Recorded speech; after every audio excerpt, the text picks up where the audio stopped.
इयत्ता 7वीं, विषय हिंदी। आज हम कहानी लेखन के बारे में कुछ महत्वपूर्ण बातें जानने वाले हैं और कहानी कैसे लिखते हैं यह भी जानने वाले हैं।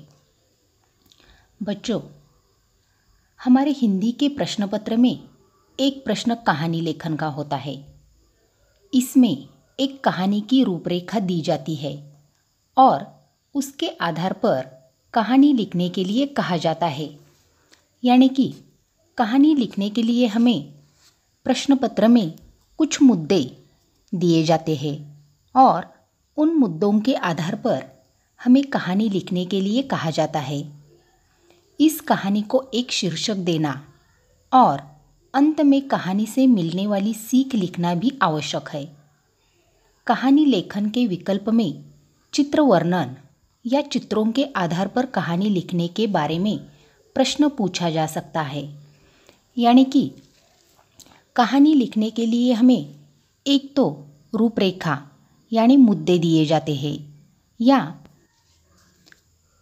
कुछ चित्र देकर उस चित्र के आधार पर कहानी लिखने के लिए कहा जाता है। कहानी लिखते समय हमें दो बातें ध्यान में रखनी चाहिए। एक तो हमारी कहानी पूरी लिखने के बाद हमें उस कहानी को शीर्षक देना और उस कहानी से हमें क्या सीख मिलती है यह सीख लिखना बहुत ही आवश्यक है। प्रश्न पत्र में इस प्रश्न के लिए 5 अंक होते हैं। यानी कि इस प्रश्न के लिए 5 गुण। कहानी लिखते समय निम्नलिखित बातों को ध्यान में रखना आवश्यक है।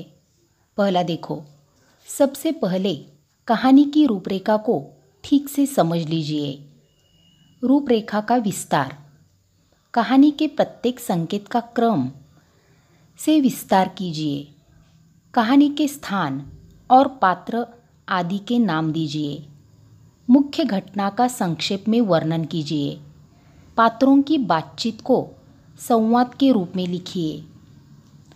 अन्य बातें जो ध्यान में रखनी आवश्यक है, देखो, कहानी भूतकाल में लिखनी चाहिए।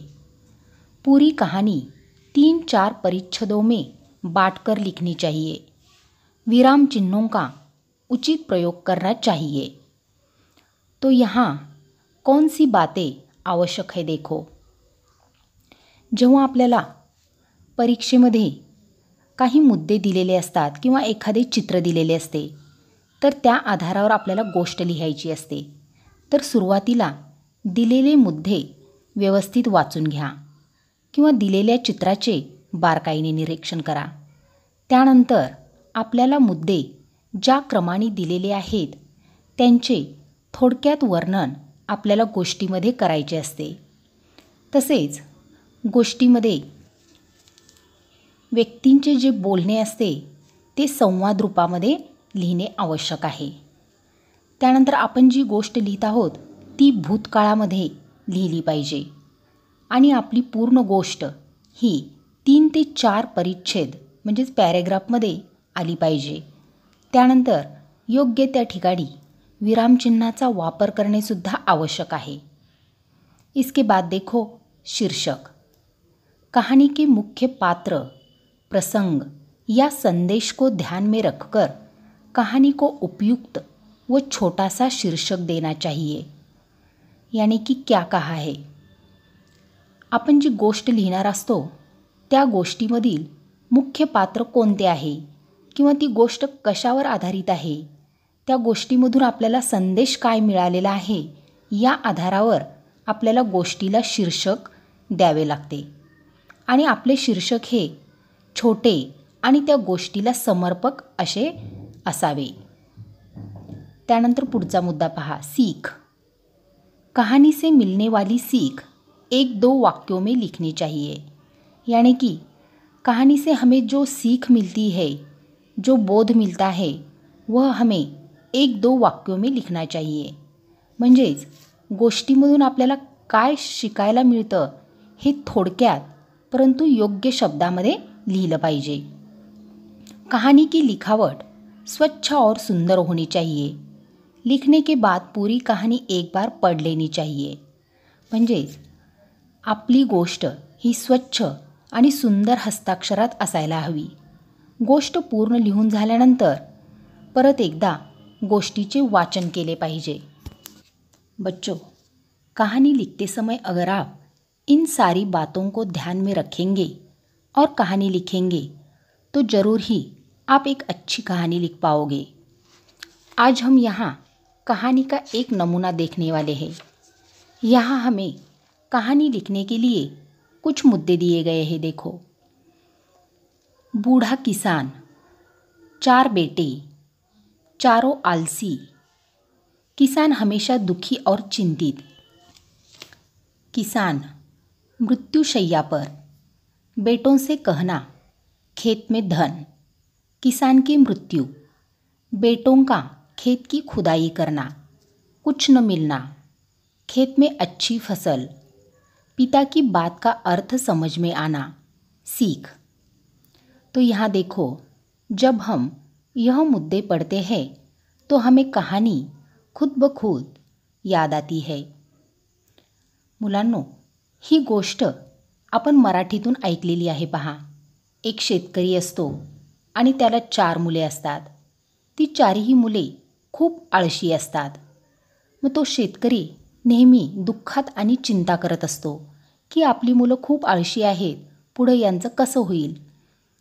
शेवटी तो जो शेतकरी असतो तो मरायला टेकलेला असतो. पहा, मग त्याला एक युक्ती सुचते. तो आपल्या मुलांना जवळ बोलवतो आणि म्हणतो की आपल्या शेतामध्ये गुप्तधन आहे. हे ऐकल्यानंतर त्या मुलांना खूप आनंद होतो. काही दिवसानंतर त्या शेतकऱ्याचा मृत्यू होतो. वडील मेल्यानंतर ती 4ही मुलं शेतामध्ये जातात आणि पूर्ण शेत खोदून काढतात. पहा, पूर्ण शेत खोदल्यानंतरसुद्धा त्यांना काहीही मिळत नाही. ते खूप दुःखी होतात.